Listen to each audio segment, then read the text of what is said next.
Shalom Jemaat GPD Kasih Immanuel yang saya kasihi di dalam kasih Kristus. Pada kesempatan yang indah ini kita akan sama-sama beribadah online di rumah kita masing-masing. Tapi sebelumnya saya akan menyampaikan beberapa pengumuman untuk kegiatan kita selama sepekan ke depan. Setelah ibadah ini, jam 9 pagi ada ibadah untuk anak-anak sekolah minggu, kelas babies, melalui YouTube channel jam 9 pagi. Ya, pastikan anak-anak kita bisa ada dalam acara ini. Juga nanti jam 10 ada acara untuk anak sekolah minggu, untuk kelas junior dan beginner. Ajak anak-anak Bapak Ibu juga di acara ini supaya mereka gabung di Zoom bersama-sama untuk belajar firman Tuhan, dan disinilah iman mereka bisa dikuatkan. Dan yang berikutnya, hari Selasa ada ibadah Deborah bagi kaum wanita GPD Kasih Immanuel. Kami undang semua untuk ada di tempat ini, berkomitmen bersama untuk mendengarkan firman Tuhan dan juga untuk dikuatkan. Dan berikutnya, hari Rabu dan hari Kamis kita masih ada kegerakan doa apa? PSBB, ya, pendoa syafaat bagi bangsa. Ini adalah acara yang penting di mana kita melatih diri kita untuk kita berdoa buat bangsa dan negara kita tercinta. Dan hari Jumat, seperti Bapak Ibu sudah ketahui, kita ada Zoom bersama Ibu Gembala. Ini juga acara yang penting di mana kita harus belajar komitmen, saudara. Ya, di mana iman kita butuh dicas lagi. Kita mendengarkan kesaksian, mendengarkan firman Tuhan, dan saya percaya ini akan memberkati Bapak Ibu saudara sekalian.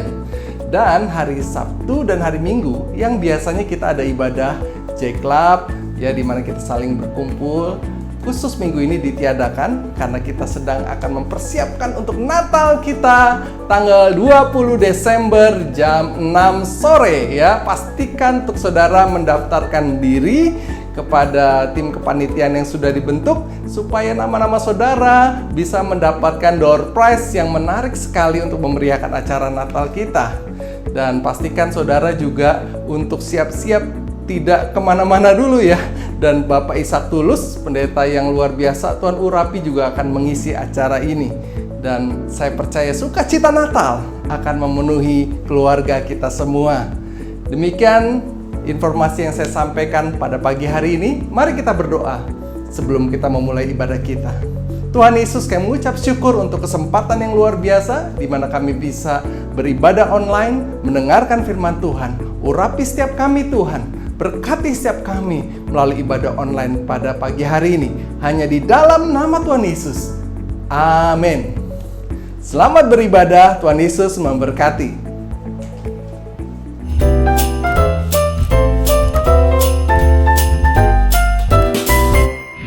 Shalom Bapak Ibu Saudara yang dikasihi Tuhan. Pagi hari ini sama-sama kita mau memuji nama Tuhan. Haleluya. Meskipun musuh di depanku, rintangan menghadang langkahku, ku tahu sungguh Engkau bersamaku. Beribu rebah di kiriku, berlaksa di sisi kananku, ku tahu janjimu Engkau bersamaku. Takkan pernah goyah keyakinanku pada dirimu, Yesus Tuhanku. Tiada yang seperti dirimu. Kaulah kuatku, kebanggaanku, gunung batu dan keselamatanku. Kuat tanganmu, perlindunganku. Kaulah Allah, sumber kemenanganku. Haleluya, Allah sumber kemenangan kita. Yes, sama-sama kita mau katakan, meskipun musuh di depanku. Haleluya. Meskipun musuh di depanku, rintangan menghadang langkahku, ku tahu sungguh Engkau bersamaku. Beribu rebah di kiriku, berlaksa di sisi kananku, ku tahu janjimu Engkau bersamaku.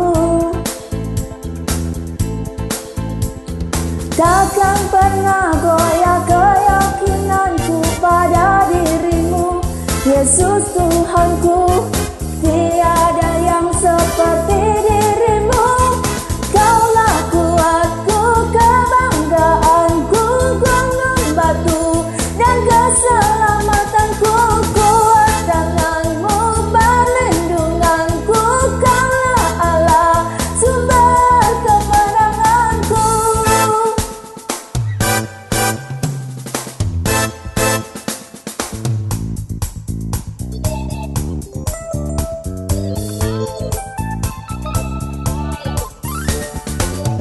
Meskipun musuh di depanku, rintangan menghadang langkahku, ku tahu sungguh Engkau bersamaku. Beribu rebah di kiriku, berlaksa di sisi kananku, ku tahu janjimu Engkau bersamaku. Takkan pernah goyah keyakinanku pada dirimu, Yesus Tuhanku, tiada yang seperti dirimu. Kaulah kuatku, kebanggaanku, gunung batu dan keselamatanku. Kuat tanganmu, perlindunganku, kaulah Allah, sumber kemenanganku. Kaulah kuatku, kebanggaanku, gunung batu dan keselamatanku. Kuat tanganmu, perlindunganku, kaulah Allah, sumber kemenanganku.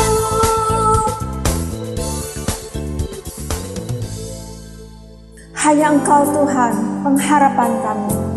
Hanya Engkau Tuhan, kekuatan kami. Pertolongan kami datang dari Engkau saja Tuhan.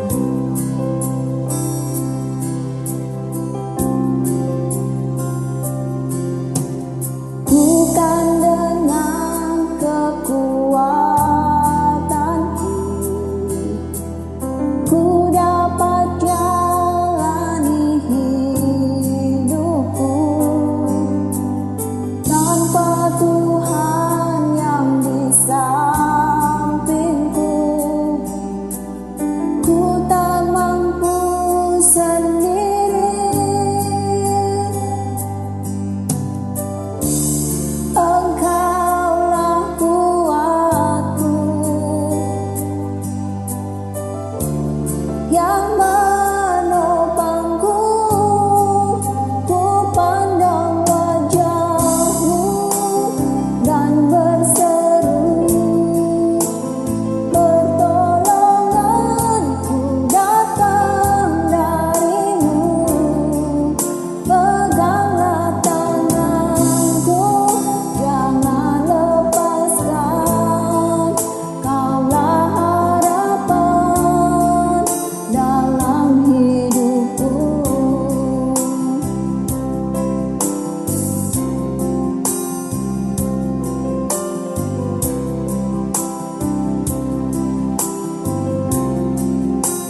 kasih Tuhan Yesus.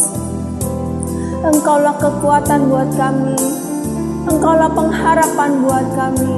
Perlindungan kami hanya Engkau Tuhan, yang selalu memberikan kemenangan, yang selalu memberikan kelepasan, yang selalu memberikan janji-janji yang pasti digenapi buat kami. Terima kasih Bapa di surga, kami siap menyambut firman-Mu. Berbicaralah buat kami Tuhan, dan kami percaya semakin hari semakin kami dibangkitkan.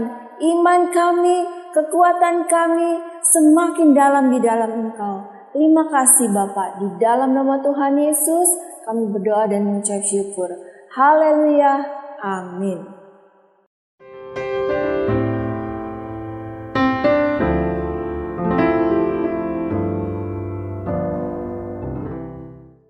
Shalom, selamat pagi jemaat yang dikasihi Tuhan. Kita beribadah lagi pagi ini di dalam rumah kita masing-masing ya, puji Tuhan. Kita sudah memasuki bulan Desember.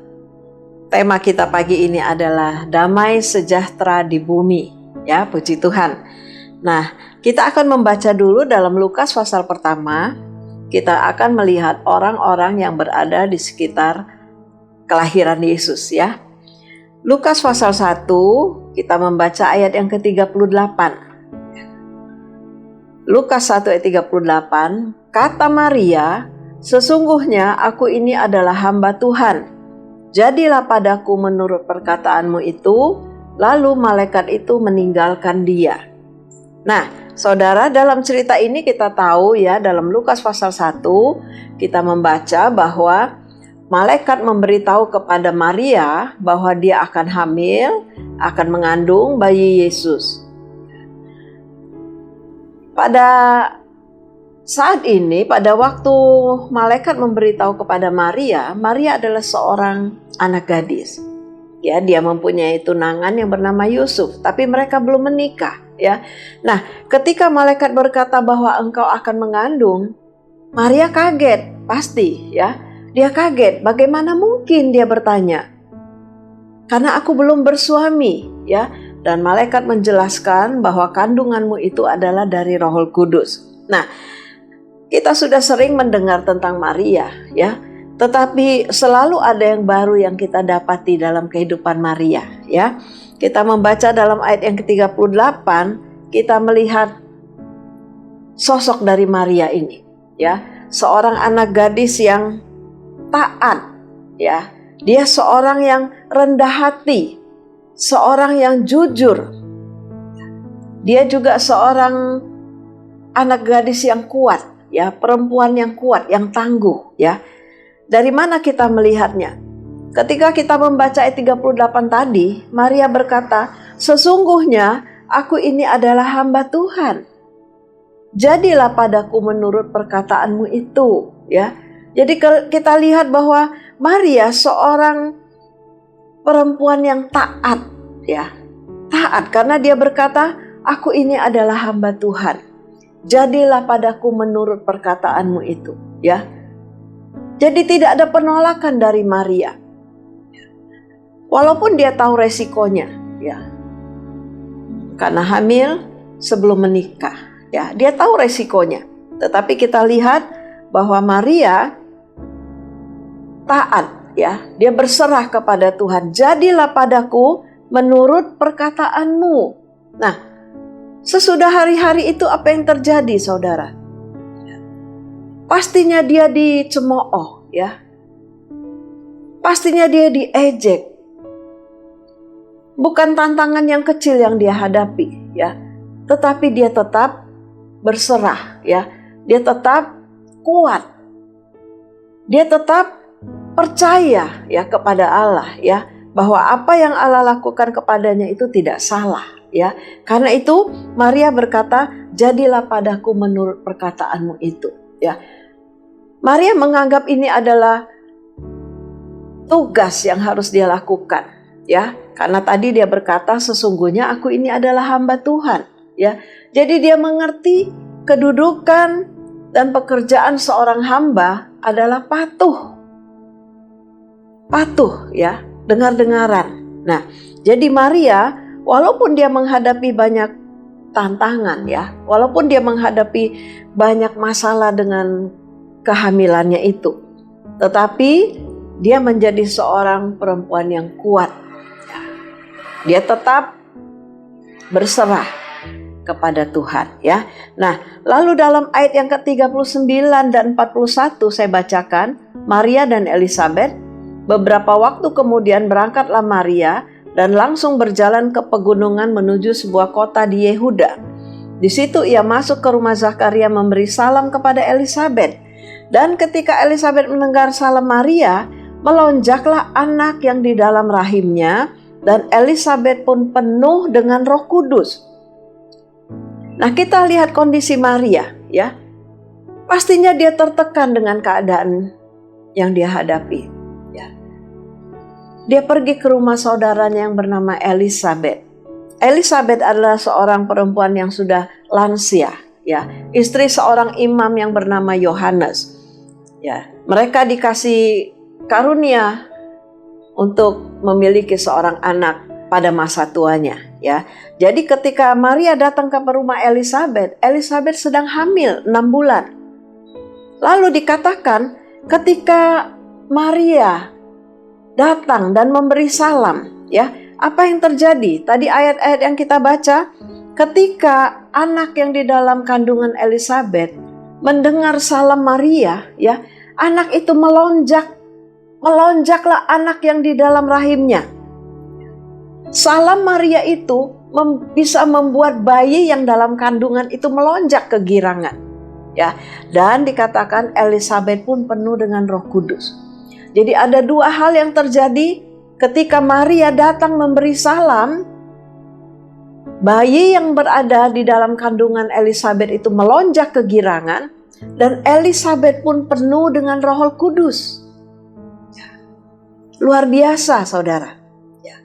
Penyertaan Tuhan dalam kehidupan Maria itu luar biasa. Ya, Elisabet bisa penuh dengan Roh Kudus. Jadi kita melihat di sini dua perempuan bertemu. Yang satu sudah lansia, yang satu masih muda, sama-sama hamil. Ya, dan mereka mengalami Tuhan dalam hidupnya. Bersukacita. Ya. Ada Maria yang bersukacita. Ada bayi dalam kandungan Elisabet, ada Elisabet yang berbahasa roh, ya penuh dengan Roh Kudus. Mereka bersukacita. Kedua perempuan ini mengalami Tuhan yang luar biasa dalam hidupnya. Nah, inilah yang memberikan kekuatan, ya. Walaupun Maria penuh dengan tantangan, tetapi dia mampu menghadapi semuanya karena apa? Karena ada Roh Kudus di dalamnya. Perkataan salam Maria itu ya penuh berkat, penuh kuasa. Bukan perkataan yang membuat orang menjadi lemah ya. Bukan perkataan yang membuat orang menjadi sakit, terluka ya. Tetapi perkataan Maria adalah perkataan yang menyenangkan. Puji Tuhan. Nah, jadi kita melihat di sini ya. Walaupun banyak tantangan yang dihadapi Maria, tapi dia tetap kuat. Karena apa? Karena ada Roh Kudus. Ada Yesus di dalam kehidupannya. Ya, dia sedang mengandung bayi Yesus. Kita juga seperti Maria, saudara. Penyebutan diri kita sebagai anak Tuhan, penyebutan diri kita sebagai orang Kristen, ya, membuat banyak tantangan dalam hidup kita. Yang tidak perlu saya katakan di sini, ya. Tetapi kita tahu apa yang sedang kita hadapi sebagai anak-anak Tuhan. Nah, tetapi kita harus kuat. Kita harus kuat ya.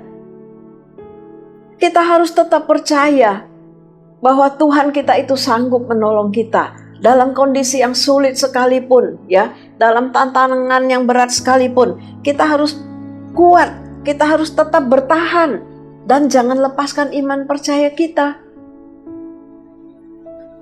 Jangan tinggalkan Tuhan, ya. Mencari Tuhan yang lain, jangan ya saudara. Saya bacakan dalam Ibrani pasal yang ke-10, ayat yang ke-35. Ibrani 10 ayat 35. Sebab itu janganlah kamu melepaskan kepercayaanmu, karena besar upah yang menantinya, ya. Karena besar upah yang menantinya. Dalam suratan Ibrani dikatakan, karena itu jangan kamu melepaskan kepercayaanmu, ya. Jangan ganti imanmu, ya. Karena ada upah, bahkan dikatakan karena besar upah yang menantinya. Ayat yang ke-37, sebab sedikit, bahkan sangat sedikit waktu lagi, dan ia yang akan datang sudah akan ada tanpa menangguhkan kedatangannya. Ya, ayat 38 saya bacakan, tetapi orangku yang benar akan hidup oleh iman. Dan apabila ia mengundurkan diri, maka aku tidak berkenan kepadanya. Ya, jadi ayat tadi berkata, jangan lepaskan kepercayaanmu, karena besar upah yang menantinya. Ya, sebab sedikit waktu lagi Yesus akan datang tanpa menangguhkan kedatangannya, ya. Lalu tetapi orangku yang benar akan hidup oleh iman. Sebab itu tadi saya katakan jangan ganti iman kita, ya. Wah, sudah 10 bulan ini kondisinya begini. Ganti kepercayaan, ganti iman, jangan ya saudara. Tetap percaya, tetap akan ada pertolongan dari Tuhan, ya. Kita tidak tahu waktunya, sebab waktu itu ada di dalam tangan Tuhan, ya.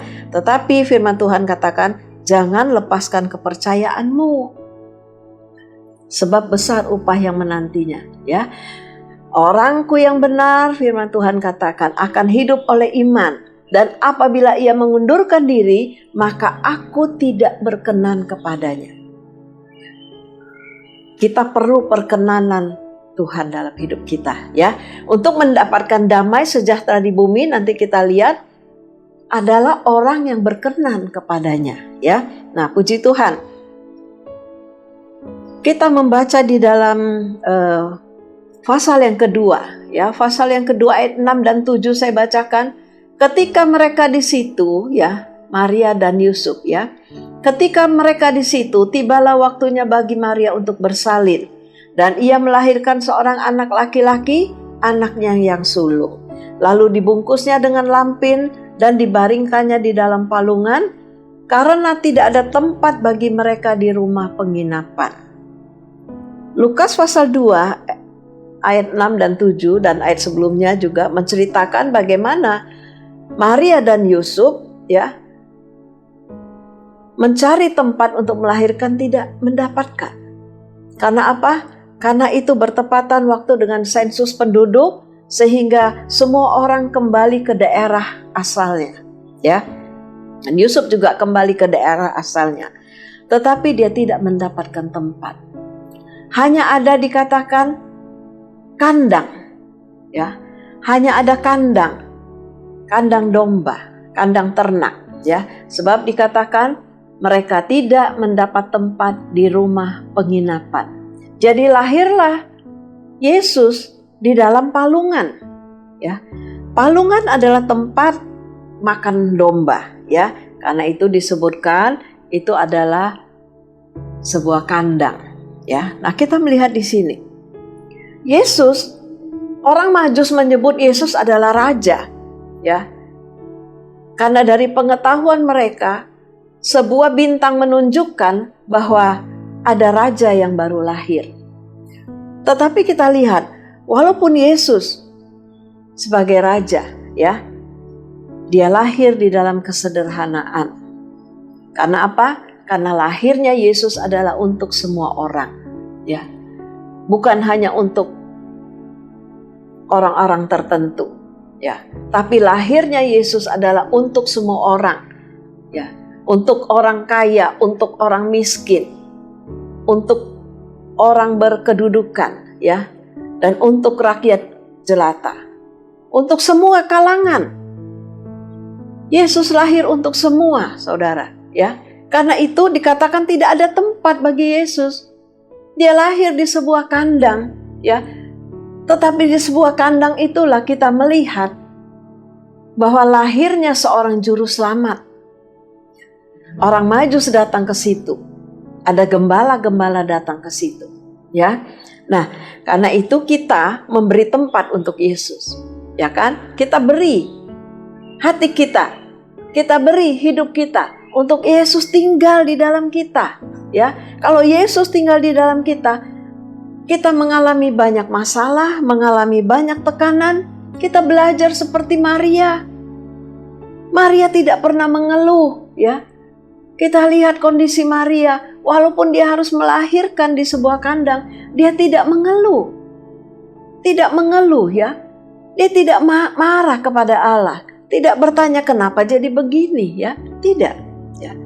Malah dikatakan kalau kita membaca mengenai Maria, ketika dia mengalaminya, ketika dia mendengarnya, ketika dia melihat, ya, orang Majus datang dan memberikan persembahan Yesus sebagai raja.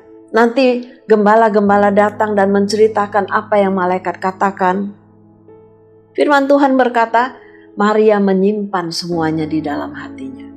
Ya. Apa yang dia lihat, apa yang dia dengar, dia simpan di dalam hatinya. Dia tidak mengeluh, ya. Dia tidak mengeluh. Nah, inilah yang tadi saya katakan bahwa Maria seorang yang taat, seorang yang rendah hati, ya. Tetapi dia juga seorang perempuan yang kuat dan seorang perempuan yang tangguh, ya. Puji Tuhan.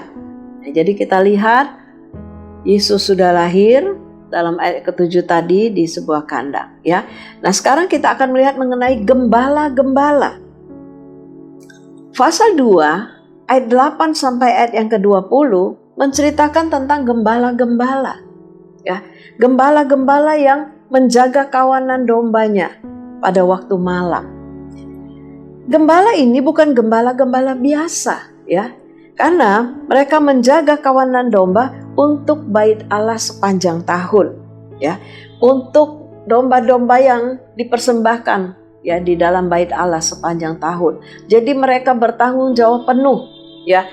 Domba-domba itu harus berada dalam kondisi yang baik, tidak bercacat, tidak bercelah, ya. Itu domba yang akan dipersembahkan itu harus domba yang sempurna. Nah, gembala-gembala ini menjaga kawanan domba pada waktu malam. Disitulah posisi mereka setiap malam. Daud pernah berada di padang ini, ya. Daud menjaga domba dan Daud mengalahkan singa dan beruang. Jadi gembala-gembala juga menghadapi tantangan, ya. Menjaga kawanan domba itu menghadapi banyak tantangan. Mereka dilengkapi dengan segala perlengkapannya untuk menghadapi binatang buas. Seperti Daud menghadapi singa dan beruang, ya. Dan Daud sanggup mengalahkannya. Itu saudara bisa baca dalam 1 Samuel pasal yang ke-17. Jadi kita melihat bahwa gembala-gembala ini menghadapi tantangan, ya. Malam itu mereka tetap berjaga, ya. Seperti malam-malam sebelumnya, mereka berjaga. Dikatakan bahwa gembala-gembala ini, ya, pada waktu malam mungkin mereka bercerita satu dengan yang lain, ya, bahwa mereka menjaga domba untuk bait Allah. Tentunya mereka bercerita tentang korban, ya. Bagaimana domba yang dipersembahkan adalah yang terbaik, ya. Tetapi dikatakan malam itu, kalau kita membaca di dalam pasal yang kedua, ya, dalam ayat yang ke-9, tiba-tiba berdirilah seorang malaikat Tuhan di dekat mereka, dan kemuliaan Tuhan bersinar meliputi mereka, dan mereka sangat ketakutan, ya. Mereka berada dalam padang gembala itu, seperti malam-malam sebelumnya mereka berada di situ, tetapi malam itu tiba-tiba dikatakan berdirilah seorang malaikat Tuhan di dekat mereka, ya, dan kemuliaan Tuhan bersinar meliputi mereka. Malam itu menjadi malam yang berbeda, ya. Ketika tiba-tiba dikatakan ada seorang malaikat Tuhan berdiri di dekat mereka, lalu ada kemuliaan Tuhan bersinar meliputi mereka. Dan wajar dikatakan mereka sangat ketakutan. Ya, mereka sangat ketakutan. Nah, ayat yang ke-10 berkata, jangan takut. Malaikat itu berkata, jangan takut, sebab sesungguhnya aku memberitakan kepadamu kesukaan besar untuk seluruh bangsa. Ya, gembala-gembala berada dalam posisi ketakutan. Tetapi malaikat Tuhan berkata, jangan takut. Nah, saudara, kata jangan takut ini ya terhubung dengan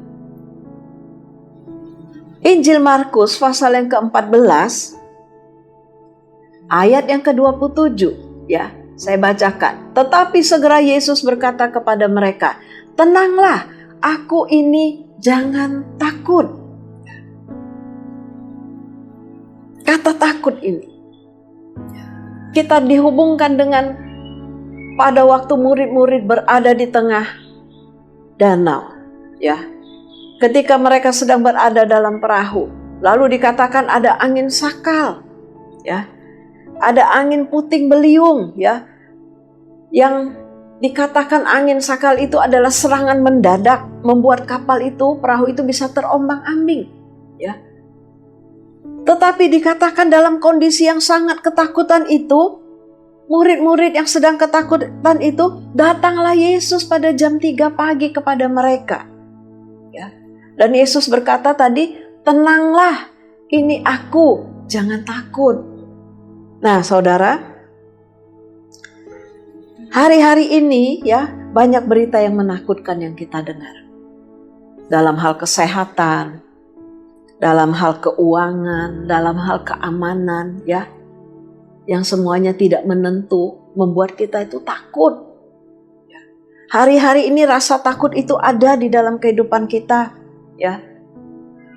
Apalagi dalam masa pandemi ini, kita tidak tahu ke depan seperti apa. Tetapi firman Tuhan berkata, dalam kondisi ketakutan, ya, ketika kita terombang-ambing, ya, ada Yesus yang memperhatikan. Ada Yesus yang melihat kita, ya, dan dia datang dan dia berkata apa? Jangan takut. Saudara, firman yang sama buat kita ya, jangan takut. Selalu ada Tuhan datang dalam hidup kita. Dia melihat ketika kita menghadapi masalah, menghadapi sakit penyakit, menghadapi usaha kita yang susah hari-hari ini, ada Tuhan yang memperhatikan. Ya. Sehingga kita akan melihat bahwa Tuhan akan campur tangan dalam hidup kita. Ya. Nah, kembali kepada gembala-gembala tadi. Jadi malaikat berkata, jangan takut. Ada berita sukacita. Ya. Ada berita sukacita yang disampaikan kepada mereka. Jangan takut. Ya. Lalu malaikat menceritakan tentang Yesus, ya. Nah, ayat yang ke-14 dari Injil Lukas pasal yang ke-2 tadi saya bacakan. Kemuliaan bagi Allah di tempat yang maha tinggi dan damai sejahtera di bumi di antara manusia yang berkenan kepadanya. Nah, kita sampai kepada damai sejahtera di bumi. Ya. Malaikat itu berkata, kemuliaan bagi Allah di tempat yang maha tinggi dan damai sejahtera di bumi di antara manusia yang berkenan kepadanya. Tema ini seringkali kita dengar pada waktu Natal, ya, di bulan Natal Desember, damai di bumi, damai di hati, ya. Apa yang saudara rasakan ketika membaca tema itu? Ya, biasanya di bulan Desember ini sudah terasa semaraknya, ya. Kita juga biasa di gereja sudah sibuk, ya, mempersiapkan acara Natal. Ya, tetapi Natal tahun ini kita prihatin, ya, saudara. Jadi kita tidak dapat melakukannya di gereja, merayakannya di gereja, tetapi Natal itu dirayakan di rumah kita masing-masing. Ya, ini satu hal yang mungkin belum pernah kita alami, ya. Kita mungkin merayakan pesta Natal di rumah, ya bisa. Tetapi perayaan Natal di mana kita akan menyaksikan ya di dalam rumah kita saksikan di dalam pesawat telepon kita ya, pesawat televisi kita nanti tanggal 20 kita akan adakan Natal. Kita akan lihat kita di situ, ibu-ibu, bapak ya yang bernyanyi, anak-anak sekolah minggu tampil, youth tampil ya. Nah, itu luar biasa. Natal di dalam rumah kita ya. Sesuatu yang menyenangkan. Itu akan menjadi satu cerita ya. Ketika nanti kita cerita kepada anak cucu kita, pernah loh satu waktu gereja tidak dapat mengadakan Natal karena tidak boleh berkerumun ya. Lalu Natal itu dilakukan di rumah-rumah ya. Nah, puji Tuhan, itu berkat Tuhan buat kita ya. Nanti kita akan adakan Natal di PDI Kasih Immanuel tanggal 20 Desember jam 6 sore di rumah masing-masing via Zoom ya. Puji Tuhan, kita berdoa supaya semuanya dapat berjalan dengan baik. Nah, kembali kepada ayat 14 tadi. Damai sejahtera di bumi di antara manusia yang berkenan kepadanya. Ya. Ternyata damai sejahtera di bumi itu diberikan di antara manusia yang berkenan kepadanya. Berkenan, yang sesuai dengan kehendaknya. Ya. Nah, siapakah orang yang berkenan? Kalau saya membaca ayat ini berarti tidak semua manusia mendapatkan damai sejahtera di bumi. Ya. Mendapatkan damai sejahtera di bumi. Tidak semua, sebab dikatakan di antara manusia yang berkenan kepadanya. Saya bacakan dalam Kisah Rasul pasal 10. Kisah Rasul pasal 10 ayat yang ke-35. Ya. Kisah Rasul pasal 10 ayat 35. Setiap orang dari bangsa manapun yang takut akan Dia dan yang mengamalkan kebenaran berkenan kepadanya. Saya ulangi ya. Setiap orang dari bangsa manapun yang takut akan Dia dan yang mengamalkan kebenaran berkenan kepadanya. Tuhan datang untuk seluruh bangsa, untuk semua suku, ya. Tuhan datang untuk semua orang. Sebab itu ayat ini berkata setiap orang dari bangsa manapun yang takut akan Dia dan mengamalkan kebenaran berkenan kepadanya. Ya, artinya apa? Mendapatkan damai sejahtera di bumi. Orang yang berkenan tadi, ya. Orang yang berkenan kepadanya mendapatkan damai sejahtera di bumi. Nah, ini yang kita inginkan kan? Hari-hari ini yang kita cari, damai sejahtera di bumi, ya. Di hati kita, dalam keluarga kita, rumah tangga kita. Damai sejahtera di usaha kita. Ya. Kita melihat hari-hari ini orang hidup dengan penuh kepahitan, kesusahan, tekanan hidup, kekurangan, sakit penyakit, ya. Sepertinya tidak ada damai, apalagi sejahtera, ya. Tetapi ayat tadi sudah kita baca. Setiap orang, ya, yang takut akan Dia. 2 minggu lalu kita sudah mendengar firman Tuhan mengenai laki-laki yang takut akan Tuhan, ya, akan membuat keluarganya menjadi bahagia. Nah, sekarang kita lihat semua orang, ya, yang takut akan Tuhan akan berkenan kepadanya. Mendapatkan apa? Mendapatkan damai sejahtera. Saudara, 10 bulan sudah kita hadapi kondisi pandemi ini, ya. Saya tahu banyak saudara yang mengalami kesulitan, ya. Dalam usaha banyak mengalami penurunan. Tetapi biarlah damai sejahtera Allah itu tetap ada dalam hidup kita. Di dalam segala kondisi, ya. Biarlah damai sejahtera Allah itu tetap ada dalam hidup kita. Bukan cuma ketika usaha kita berjalan lancar, ya. Ketika pekerjaan kita berjalan baik, ya. lalu ada damai sejahtera, jangan. Ya, apapun kondisinya, tetap izinkan damai sejahtera Allah itu memenuhi kehidupan kita. Ya, sebab apa? Kita tidak akan berada dalam posisi ini selanjutnya, seterusnya. Ya, kita tidak akan berada dalam keadaan ini terus. Ya, dalam Roma pasal yang ke-8, saya bacakan Roma pasal yang ke-8.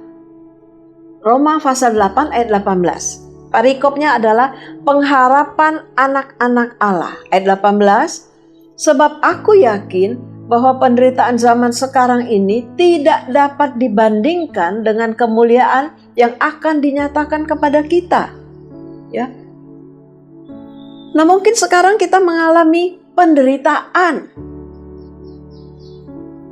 Paulus katakan di sini penderitaan zaman sekarang ini. Penderitaan zaman sekarang ini tidak dapat dibandingkan dengan kemuliaan yang akan dinyatakan kepada kita.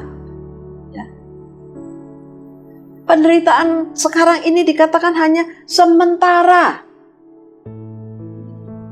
Tidak dapat dibandingkan dengan kemuliaan yang Tuhan akan berikan kepada kita. Ya, nah puji Tuhan. Sebab itu biarlah kita tetap memiliki pengharapan. Kalau saudara baca Roma 8 ayat 18 dan seterusnya itu berbicara tentang pengharapan. Pengharapan anak-anak Allah. Ya, jadi kita harus tetap menaruh pengharapan kita itu kepada Tuhan. Tetap berharap kepada Tuhan. Buat Tuhan merubah kondisi itu. Gampang ya, saudara. Tetapi biarlah dalam kondisi yang sekarang kita hadapi, tetaplah percaya kepada Tuhan. Ada damai sejahtera di bumi, ada damai sejahtera di dalam keluarga, ada damai sejahtera di dalam hati kita. Di antara orang yang berkenan kepadanya. Nah, biarlah kita menjadi seperti gembala-gembala. Gembala-gembala ya, orang-orang yang sederhana, menjadi berkenan kepada Tuhan. Biarlah kita juga menjadi orang-orang yang berkenan kepada Tuhan. Ya, puji Tuhan, sebentar lagi kita tinggalkan tahun 2020 ini, kita akan memasuki tahun 2021 dengan pengharapan yang baru. Ya, dengan kekuatan yang baru, dengan percaya kita yang semakin bertambah, iman kita yang semakin teguh. Ya, untuk melihat janji-janji Tuhan yang akan diberikan kepada kita. Ya, puji Tuhan, Tuhan memberkati kita semua. Pagi ini kita percayakan hidup kita ini kepada Tuhan. Ya, mari kita berdoa. Bapa di dalam surga, di dalam nama Tuhan Yesus Kristus kami datang kepadamu pada pagi hari ini bersama dengan seluruh jemaat-Mu Tuhan. Kami hanya dapat mengucap syukur kepada Engkau untuk segala kebaikan-kebaikan Tuhan dalam hidup kami. Berkat-berkat yang Tuhan berikan kepada kami. Di dalam kondisi sulit sekalipun Tuhan, kami masih melihat campur tangan Tuhan dalam hidup kami. Kami masih punya pengharapan di dalam Engkau Tuhan. Sebab itu berikan damai sejahtera-Mu kepada kami, kepada keluarga kami Tuhan. Berikan damai sejahtera-Mu di hati kami Tuhan. Sehingga kami menjalani hidup kami ini dengan penuh kekuatan yang daripada Tuhan. Terima kasih Bapa, berkati seluruh jemaat-Mu, Tuhan yang sudah beribadah kepada Engkau, berkati kami semua Tuhan. Terima kasih, kami akhiri ibadah kami di dalam nama Tuhan Yesus Kristus. Haleluya, amin. Puji Tuhan, tetap semangat, tetap sehat ya, Tuhan memberkati.